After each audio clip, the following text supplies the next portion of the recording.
สวัสดีปีใหม่มื้อนี้ก็พาเมียไปเที่ยวโลตัสวังหินเนาะ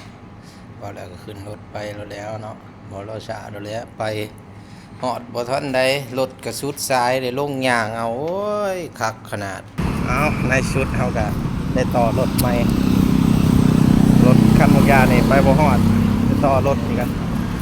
พากัน2คน3คนขึ้นสะพานลอยขึ้นฮอดสะพานลอยเฮาก็เห็นเป้าหมายเฮาน่ะคือรถที่เฮาจะขึ้นแวบๆตะกี้นี่เห็นบ่รถน้อยๆสีน้ำเงินเนาะนั่นคือรถเฮาจะขึ้นเนาะ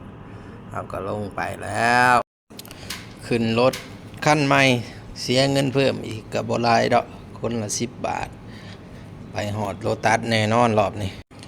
อีที่สุดเฮาก็มาฮอดโลตัสวังหิน